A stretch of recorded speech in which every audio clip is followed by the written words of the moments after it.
Bienvenue dans cette nouvelle édition de l'African Union Journal, dédiée à l'actualité au sein de l'Union africaine.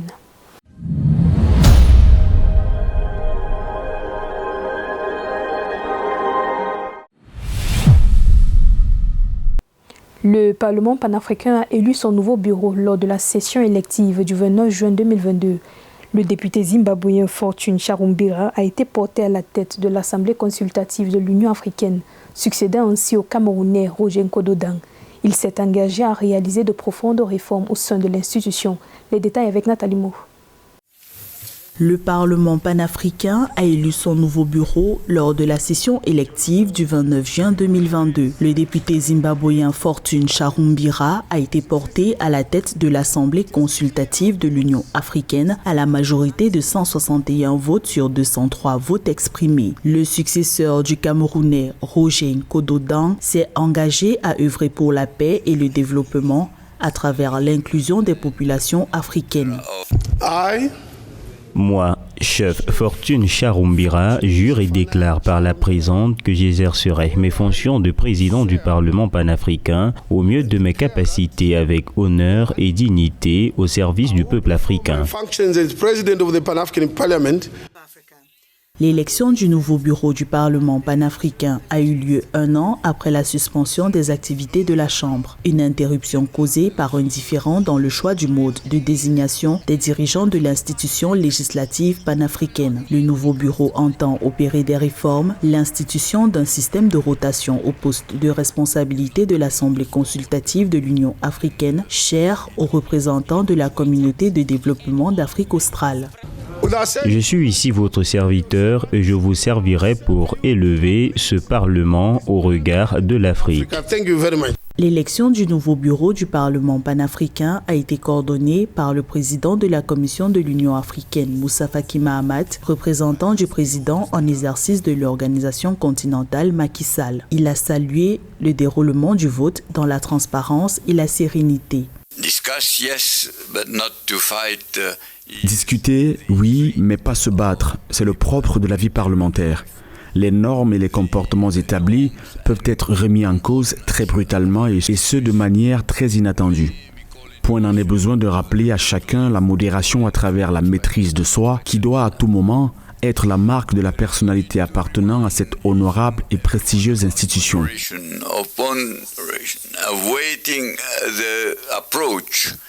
Le Parlement panafricain, créé en 2004, se compose de 265 députés issus de 44 des 54 États membres de l'Union africaine. L'adoption et la mise en œuvre des politiques, décisions et déclarations de l'Union africaine pour la réalisation des aspirations de l'agenda 2063 constituent l'essentiel de ses missions. La Chambre consultative a l'ambition d'incarner véritablement le pouvoir législatif du continent africain.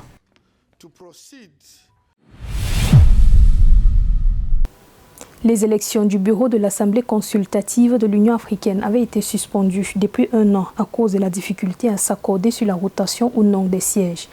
L'Afrique australe, qui défendait le principe de la rotation, a finalement eu gain de cause avec l'élection du parlementaire zimbabwéen Fortune Charumbira à la tête du Parlement panafricain.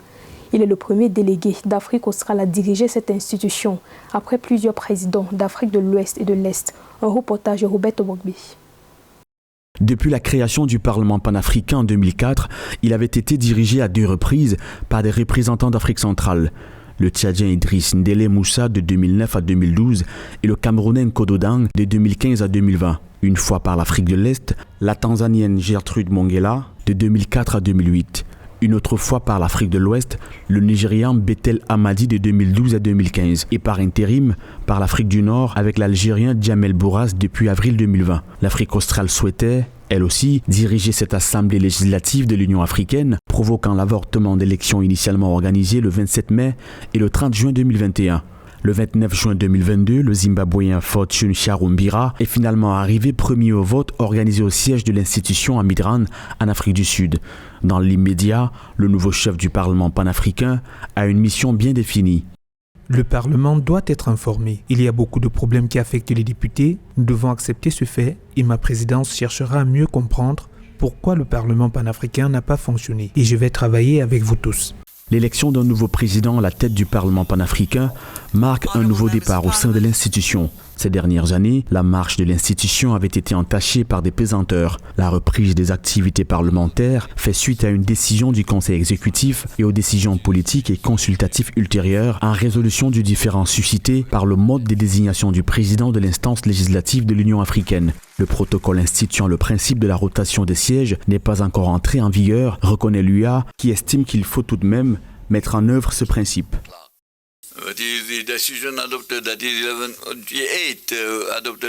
Les décisions 1128 et 1148 prises par le Conseil exécutif et approuvées par la conférence des chefs d'État et de gouvernement prescrivent la tenue des élections au bureau du Parlement panafricain selon le principe de rotation pour permettre à celles des deux régions n'ayant pas encore présidé le bureau de la faire. Les décisions ne visent pas l'effacement des tests juridiques en vigueur au sein du Parlement. Elles ont pour seul et ultime objectif de permettre le déblocage d'une situation devenue intenable. Elles doivent être respectées et appliquées.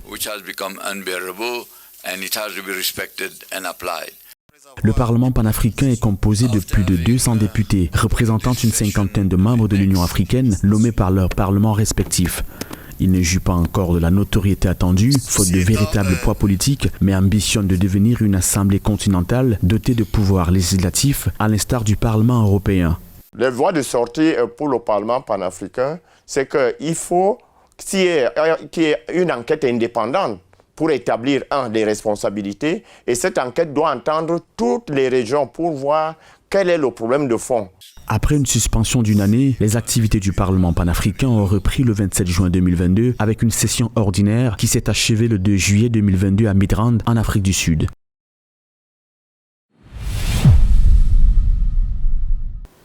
La conférence des chefs d'État et de gouvernement de la CEDEAO, tenue à Accra le 3 juillet, a donné l'occasion de remettre sur la table la problématique des transitions anticonstitutionnelles, tout en encourageant le retour rapide aux élections démocratiques.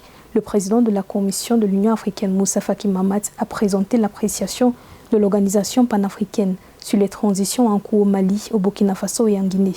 Séverin Douke. La situation au Mali, en Guinée et au Burkina Faso préoccupe l'Union africaine et la communauté économique des États de l'Afrique de l'Ouest en rang serré contre les transitions politiques anticonstitutionnelles. Le sommet ordinaire de la CEDEAO du 3 juillet 2022, qui s'est penché sur la situation dans les trois pays, a donné l'occasion à l'Union africaine de présenter son appréciation du processus.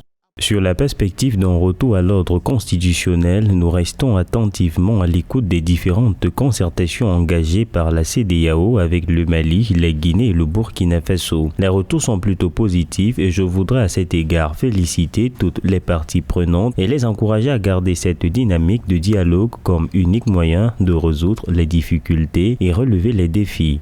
Le Mali et le Burkina Faso, sous embargo de la CEDEAO depuis le mois de janvier, ont obtenu au terme de ce sommet une levée des sanctions relatives aux avancées en vue d'un retour rapide à l'ordre constitutionnel, avec notamment l'établissement d'un calendrier y afférent, contrairement à la Guinée, dont le calendrier de 36 mois de transition a été jugé trop long et défavorable au retour rapide d'un gouvernement civil démocratique au pouvoir. 6 mois durant, le Mali avait vécu sous le poids de sanctions économiques et financières, autant que le Burkina Faso. Le sommet a décidé de lever les sanctions qui ont été prises le 9 janvier 2022. Toutes les sanctions économiques et financières prises le 9 janvier 2022 sont levées à partir de ce jour. Suite à la décision de la transition de 36 mois, lors de son dernier sommet, les chefs d'État et de gouvernement avaient décidé que cette période de transition était trop longue et qu'il fallait revenir à une période beaucoup plus acceptable. Des mesures qui témoignent des efforts de solidarité africaine salutaires au regard des besoins de satisfaction de besoins vitaux des populations en situation d'insécurité et de désastre humanitaire, des conditions particulièrement difficiles pour des femmes, enfants et autres déplacés. Au demeurant, la solution des problèmes des Africains par les Africains, vœu cher à l'Union africaine, sort progressivement d'immersion au regard des retombées positives des actions des institutions africaines pour juguler les crises sur son sol. Dans la constellation des contraintes politiques, comment ne pas déplorer les insuffisances dans l'application du double principe de parler d'une seule voix et de la solution des problèmes africains par les Africains. On se demande, dans de nombreux cas de figure, À quoi servent nos décisions dans cette sphère et dans bien d'autres? Dans combien de situations nous avons été amenés au constat amer et parfois plus humiliant qu'embarrassant du déficit de l'impérieuse nécessité de parler d'une seule voix sur nos propres problèmes et sur ce qui nous rassemble avec nos partenaires internationaux. L'Union africaine, de concert avec les autres institutions sous-régionales, via les mécanismes spécialisés, est déterminée à œuvrer à l'évolution du continent en barrant la voie aux fléaux qui font obstacle à l'éclosion de ses ambitions plus concrètes, dont la stabilisation de la lutte contre le terrorisme, l'implémentation de la démocratie, des facteurs qui induisent le développement. Dans l'actu en bref de cette édition de l'African Union Journal, l'Union africaine a reçu une délégation du gouvernement égyptien pour discuter des priorités climatiques de l'Afrique et de la position du continent à la COP27. Et le conseil d'administration du Fonds pour la paix de l'Union africaine a tenu une réunion pour examiner l'état de mise en œuvre de cette initiative. Et enfin, la direction Femmes, Genre et Développement de l'Union africaine a organisé une session de validation de sa stratégie 2030 pour l'inclusion financière et économique des femmes et des jeunes. En prélude à la 27e conférence des parties à la Convention 4 des Nations Unies sur les changements climatiques COP27 que l'Égypte accueille du 6 au 18 novembre 2022, une délégation égyptienne a effectué une visite au siège de l'Union africaine. Les travaux entre les deux parties en partenariat avec l'ambassade de la République arabe d'Égypte en Éthiopie se sont déroulés du 29 juin au 2 juillet 2022. La délégation égyptienne s'est entretenue avec la vice-présidente de la Commission de l'Union africaine, Dr Monique Sansabaganwa. Les deux parties ont exploré les enjeux sur le changement climatique en Afrique et la représentation des institutions du continent à la prochaine COP27 pour défendre une position commune. Le conseil d'administration du Fonds pour la paix de l'Union africaine a tenu une réunion pour évaluer la mise en œuvre de cette initiative d'après un compte rendu publié par l'organisation panafricaine le 30 juin 2022. La réunion s'est tenue sous la conduite de Zainab Shamsuna Ahmed, ministre nigériane des Finances, du Budget et de la Planification, par ailleurs présidente du conseil d'administration du Fonds. Parmi les avancées réalisées à ce jour figure l'adoption des règles financières de cet instrument ainsi que la nomination de 2 gestionnaires de fonds, à savoir Old Mutual Investment Group d'Afrique du Sud et Sanlam Investments East Africa du Kenya. Il est également envisagé le recrutement avant la fin du second semestre 2022 du directeur du secrétariat. Le Fonds pour la paix de l'Union africaine a été créé en 1993 avec l'objectif de financer rapidement les initiatives de l'institution en faveur de la paix sur le continent sans avoir besoin de solliciter des donateurs. La direction Femmes, Genre et Développement de l'Union africaine a tenu la réunion de validation de sa stratégie 2030 le 28 juin 2022 au Caire en Égypte. La session a réuni divers partenaires et parties prenantes à cette stratégie pour l'inclusion financière et économique des femmes et des jeunes en Afrique. Actuellement, environ 70% des femmes et des jeunes sur le continent sont victimes d'une marginalisation économique et financière. La stratégie 2030 vise à inverser cette tendance. Le lancement officiel du document de stratégie 2030 de l'Union africaine en faveur de l'inclusion financière et économique des femmes et des jeunes est prévu le 22 juillet 2022.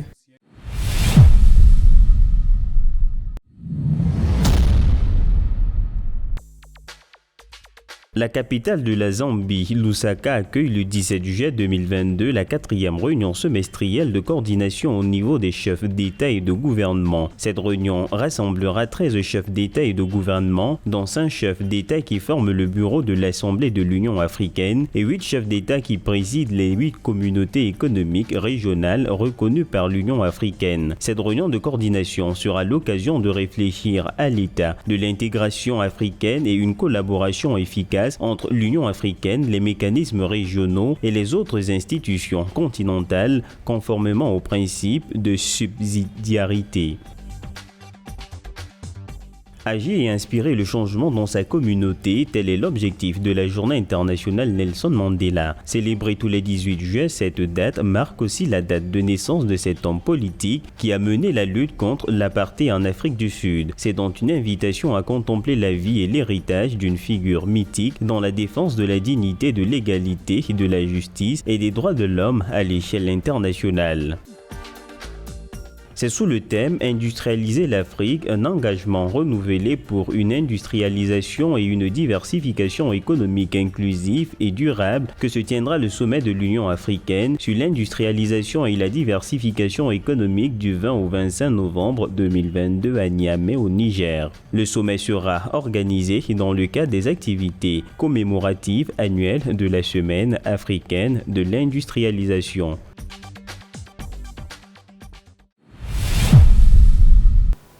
Haut représentant de l'Union africaine au Mali et au Sahel, Maman Sambo Sidikou, a la charge de coordonner l'action de l'Union africaine sur la situation sécuritaire et la lutte contre le terrorisme dans la région.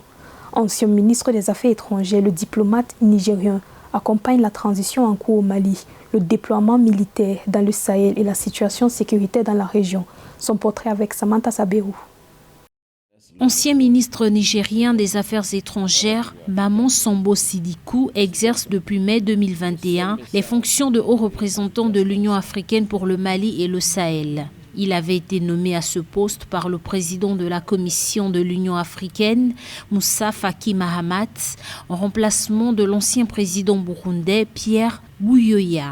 Avant la mission de l'Union africaine pour le Mali et le Sahel, MISAEL, Maman Sambo Sidikou avait eu à occuper le poste de secrétaire exécutif du G5 Sahel. Pas le plus grand hommage que nous puissions leur rendre que de redoubler nos efforts dans la recherche de la paix, de la sécurité et de la stabilité à travers la réconciliation nationale dans ce pays.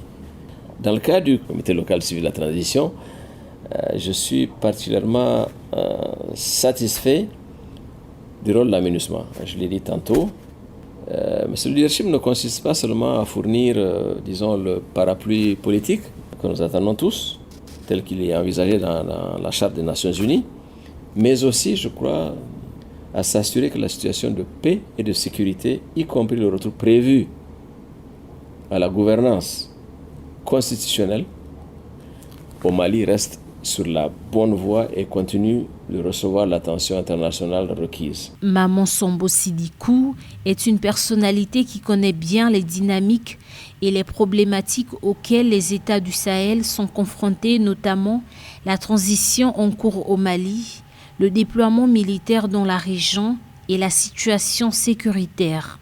C'est le moment, je pense, de passer plus vite des discours aux actes, d'accélérer la mise en place de nos instruments d'intégration dans la zone de libre-échange continentale SLECA.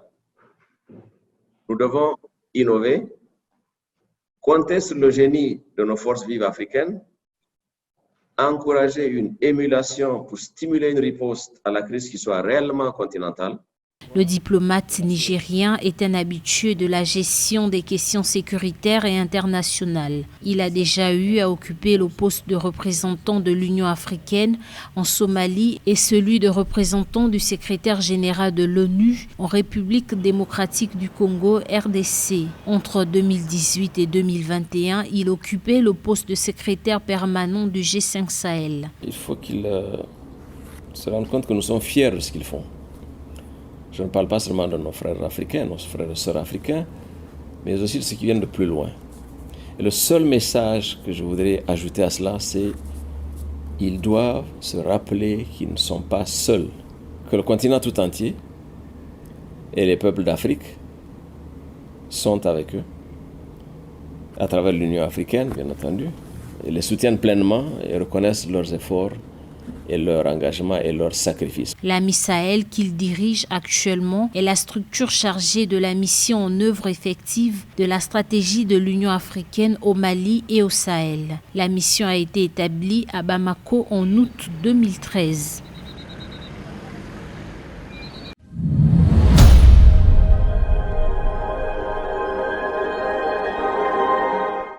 Mais Merci d'avoir suivi cette édition de l'African Union Journal. L'information continue sur Africa 24.